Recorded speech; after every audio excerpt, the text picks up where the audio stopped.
Welcome, One Stars and fellow YouTubians. Thank you for joining me tonight. Tonight, I have special guest Joanne with us. Joanne, tell us a little bit about yourself.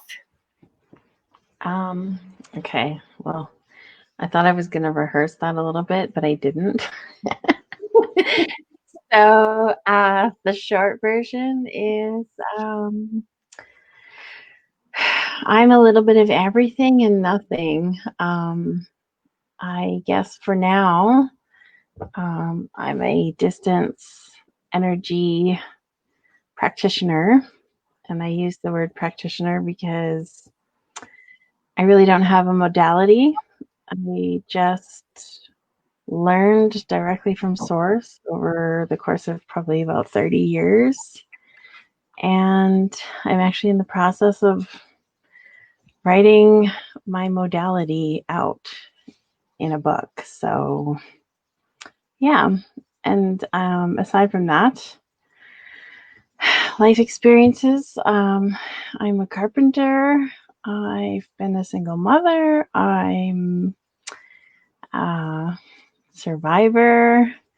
I dive into my shadow. I look at life from all different angles. So, what else can I say? Well, that's wonderful. Tell us a little bit about your book. Well, right now, I'm not sure how many books it's actually going to be. I have about 15 binders full of basically my life's work. And it's kind of looking like it's going to turn into about 5 books so far, but There's nothing wrong with that. yeah, and I'm like looking at winter, like, okay, 180 days of deep diving into mind mapping this all out because there's so much overlap and so much to remember and so many conclusions to come to that just weren't obvious to me, I guess, at the time. And I don't know, it's a deep dive. It's going to be a long one too. So, yeah, just Yeah, starting it but out. how wonderful that'll be because you'll be sharing your experiences with others who can relate, and you may be able to just to help them get through whatever it is they're going through. I'm hoping. Mm-hmm. I'm hoping. I'm I know in this day and age it's kind of, especially with social media and everybody's worried about their image and how they're seen.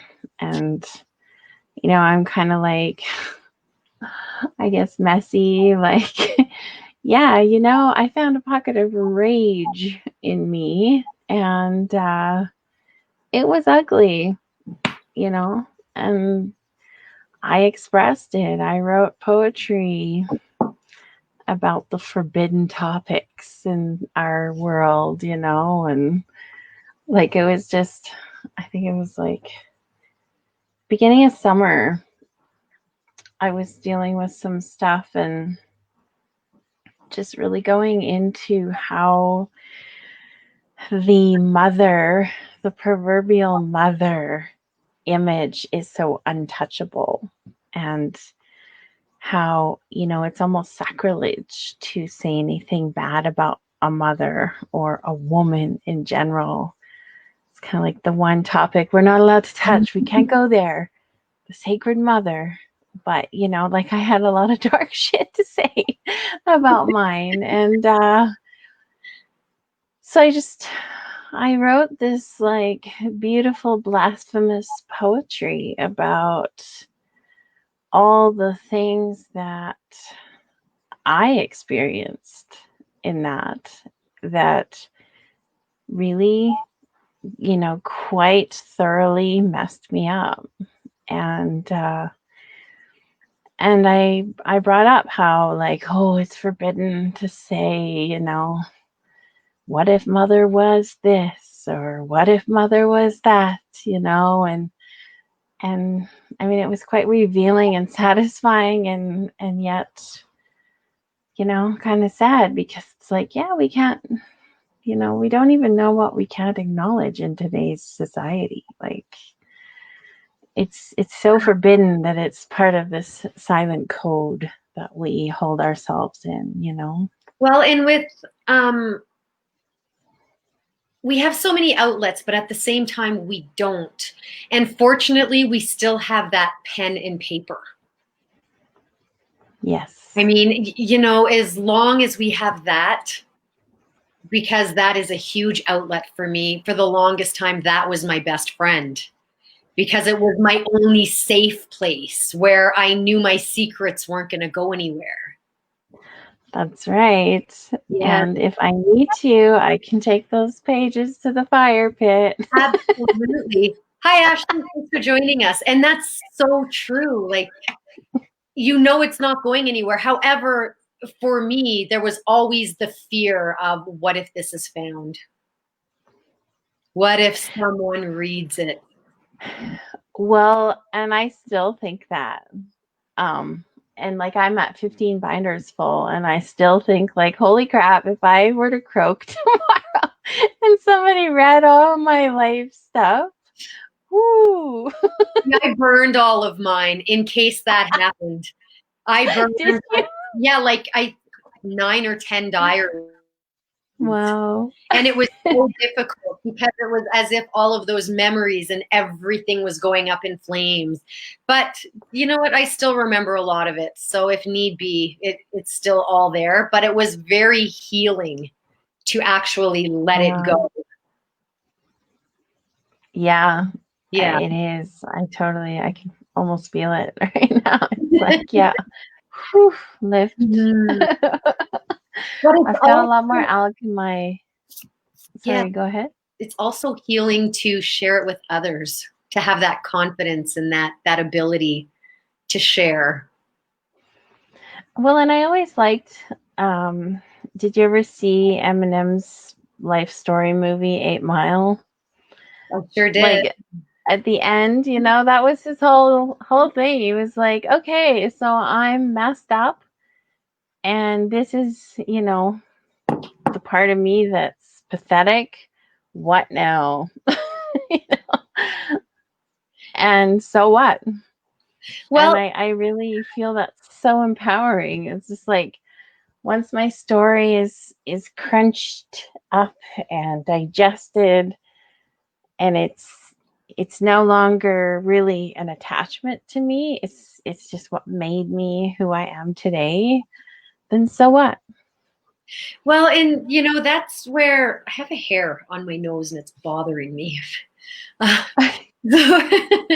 it's we have to hit, or the majority of us have to hit rock bottom to finally get to that point of where we say, you know what have I got to lose? This is me, take it or leave it. And what a Yeah, wonderful place. It doesn't feel like it when you're there, but what a wonderful place to be.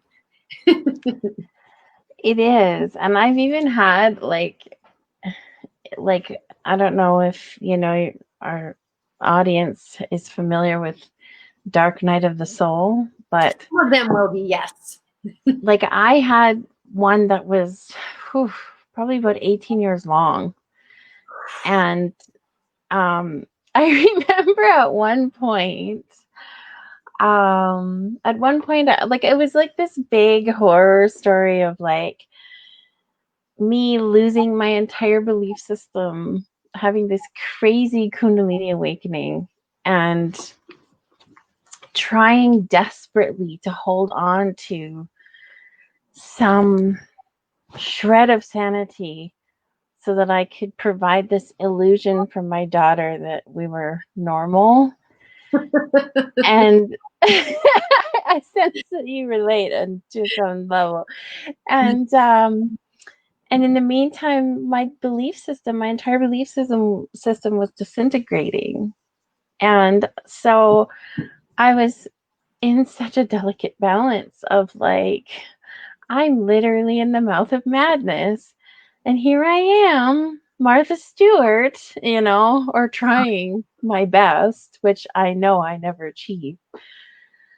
But yeah, just I remember, at one point I tried to start my own cleaning business because it was kind of the easiest way, the place that I could go where, like, okay, I'm in other people's houses by myself. I'm doing something physical. I can cry out my woes. I can laugh. I can talk to myself. Hopefully, none of them had a nanny cam. I really hope they did. Like, whoa. Did anyone ever let you go? Maybe they did have the cam. No, actually, they didn't. But I let a couple of them go. But yeah, it was just it was a good 6-year period for me where I did that. But eventually I came to a place where somebody came along who was a little bit opportunistic and thought that they were going to partner with me, and I was dumb enough to co-opt for it. And so I ended up losing everything. And I went to the welfare office, and I was like, I had that moment where I was at the bus stop. I no longer had a vehicle. Like, everything was done. I had just gotten out of the welfare office, and I just threw my head back and I like looked into the sky and I just started laughing. And I was like, all my worst fears actually happened. And the craziest thing was how good it felt. I was like, I'm still here. Like, I thought I would disappear. I thought I would be destroyed. And it was at that moment, I guess, I kind of realized that, like, you can't destroy me. And it just was so freeing. I literally laughed like harder than I think I've ever laughed. It was like one of those crazy laughs. What a I wonderful was feeling. like, I literally just lost everything. And this is hilarious because I'm still here. So, it's been a ride. It's been a journey.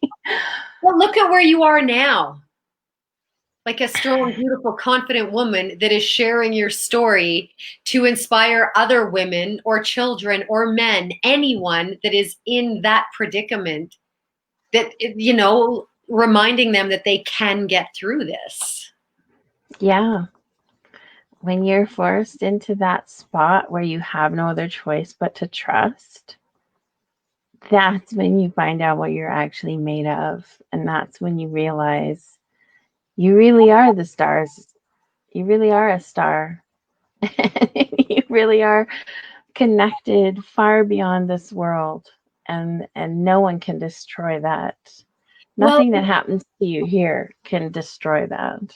and that's when you realize who really is on your team. Me. Oh, yeah.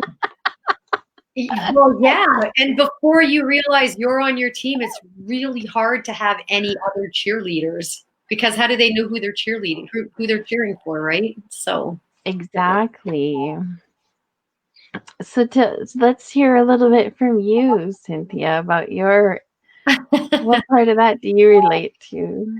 oh, a lot of it, a lot of the being the perfect mom, because I was a single mom. So I had to keep up with the Joneses and the Smiths because I didn't want my kids to get the backlash, of having a single mom and not being able to do what their friends were doing.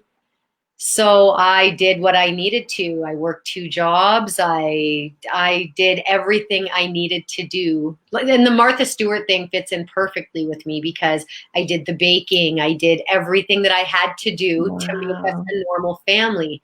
And now, I don't know about your child, but my children are grown up. They're adults. My son has his own daughter now.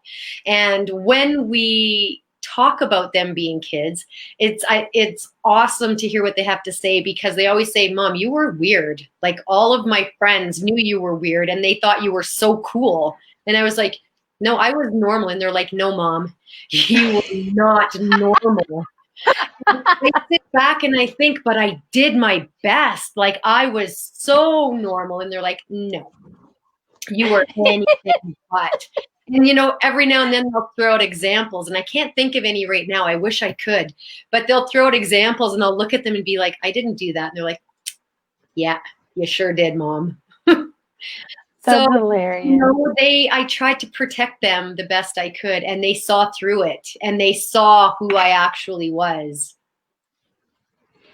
But you know what? They love you for it. Oh, they And do. Yeah. and it's kind of funny. It's kind of like the joke, that we played on ourselves. Like, here we thought we were fooling them in the world. And they could all see through it. Yeah. So the moral of the story is, just be yourself, because you're not fooling anyone. You're just causing yourself Right. a lot of chaos and trauma and crap that you don't have to cause yourself. That's right. Totally. And like everybody, like other people can see our blind spots. Like Yeah. we're not really fooling many people. No, we're And just that's causing why ourselves chaos and stress and unneeded anxiety, and preventing ourselves from finding our tribe. exactly. Yeah. Because, I attracted a lot of opportunistic people at that time. And it was because I was pushing myself out of the equation. And so that fit with what I was doing to myself, Yeah. and making too much room for the wrong ones. And yeah, absolutely. If I could go back and do it again, which I know is impossible, Well, I think I would have included myself in the equation at but all then that times. would change the outcome now. And do you want, I mean, look at where you are today. Hi, Denise. Thanks for joining us. Like, because I go to that place too, and then I'm like, no, I really love where I am right now. I love who I am. I love what I'm creating. I love who I have in my life. I don't want to mess that up. I agree. I mean, you can't live your life on regrets, and I have very, very few, almost none. Mm-hmm. And I do sometimes I think, oh, I wasted time, stuck in something, but then I look at like my 15 binders full of lessons and I think, well, when I look at even just the way that I'm able to help my private clients, even just from having struggled through the hard steps of figuring out firsthand something that's not written in other books.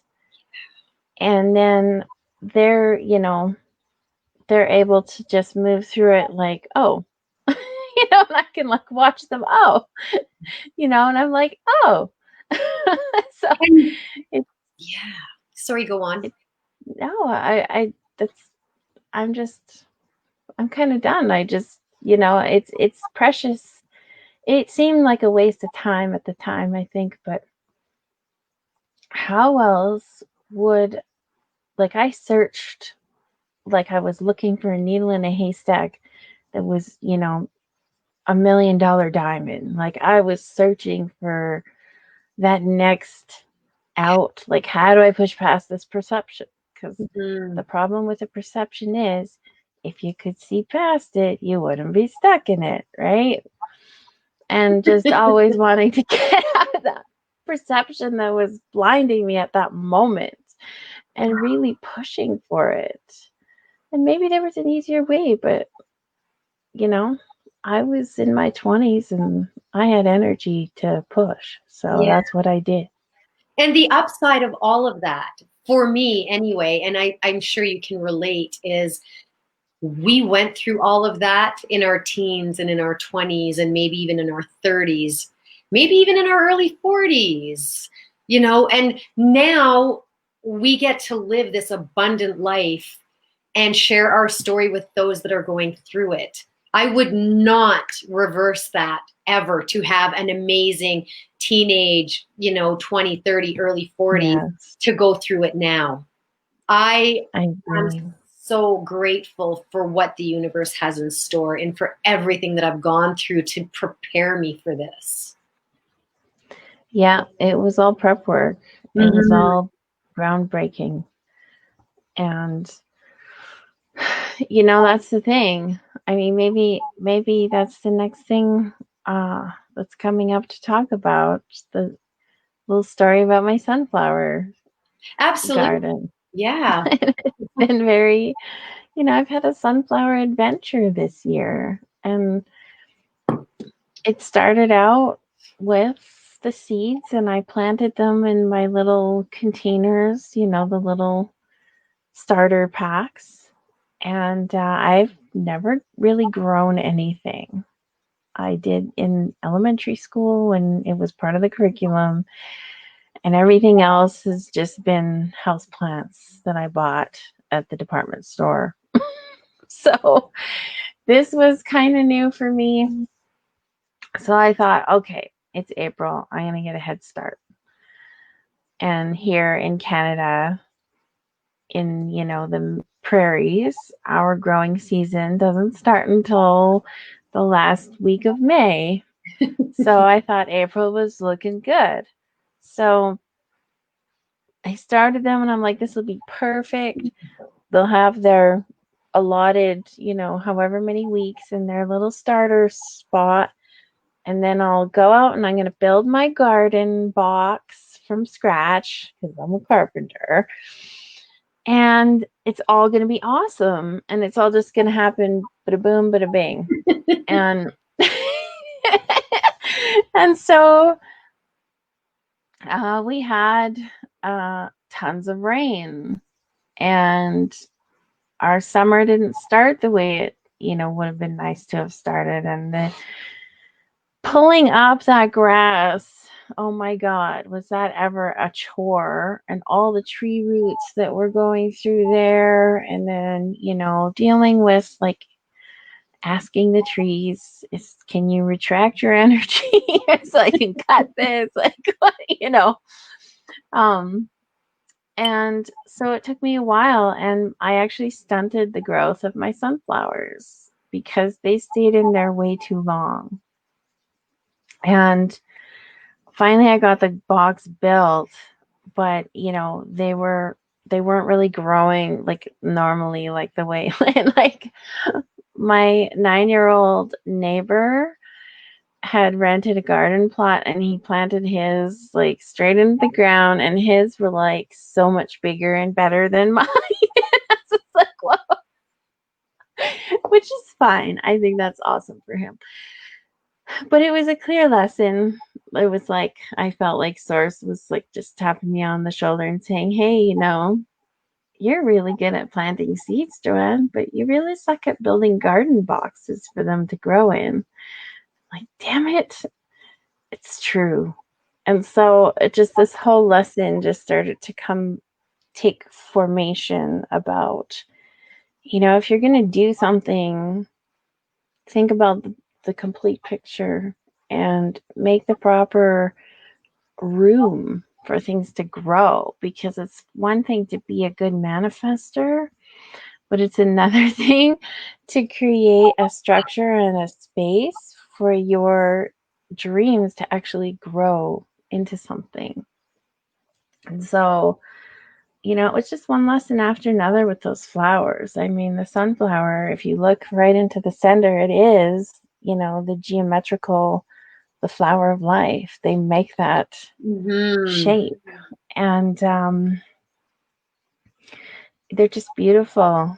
And they came up, and then when it was time for the bees to come and start pollinating, that was another big lesson. It was, just watching how beautifully they They tend to every single flower, and they don't miss a single one.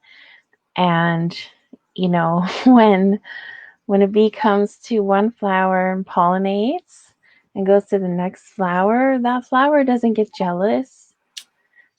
And that was the next thing. That was like, you know, like we all have, each one of us is our own flower, and we have our own flavor of pollen. And we all have our own medicine. We all have our own story. We all have something to contribute. Mm-hmm. And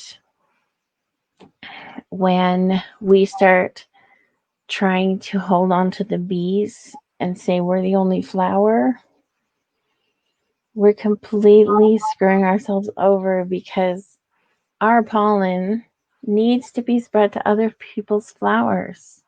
And it happens through the connections, the loving connections that we find with other people. And it spreads your medicine further, and more people come back to find that flower if they really resonate with that medicine. And so, you know, it's just about how synchronistically, how we are all abundant, and we just need to stop trying to control everything, stop trying to own the bees, stop trying to own the pollen, you know, and just accept all the gifts as they come and pass through in the way that they do, the way that they need to. And, you know, just what true, like really what true abundance is. It really is a seed that produces from one seed, you get like 300 seeds in a sunflower or something like that. It's crazy. And just to always know, like I always say, you can't outgive God. You just can't. Because the more you give, the more comes back to you without even trying. But as soon as you contract and want to hold on to that little morsel that you got, that's when you block yourself completely from that whole synchronistic flow. And so the sunflowers have just taught me so much. That's beautiful. And there's people that, you know, they said, mail me some seeds and they're going to spread the love. They're going to grow from what I grew. So I think that's awesome. That is wonderful. So in Would you closing, like some seeds? yes, please. Yes. Awesome. In closing, we only have a few minutes left. I want to ask you, hi, Brandy, thanks for joining us. Have you ever remembered something you didn't know you forgot? Yes. Probably everything.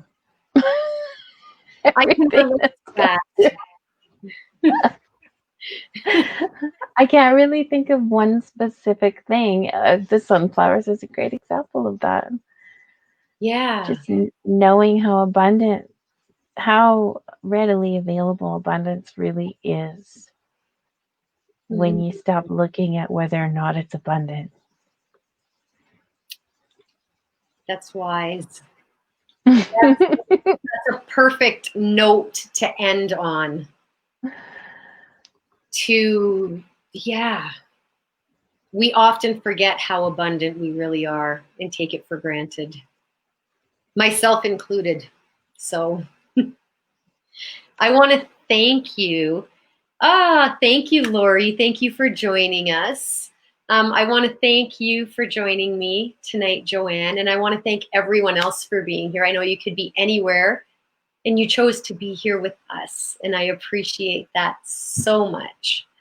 I'm so grateful for you and for everyone else.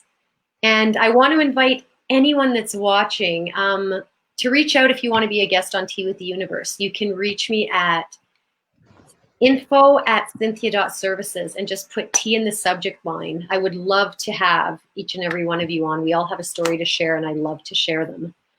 So again, thank you, Joanne. And thank you, Cynthia, for having me. This was a blast.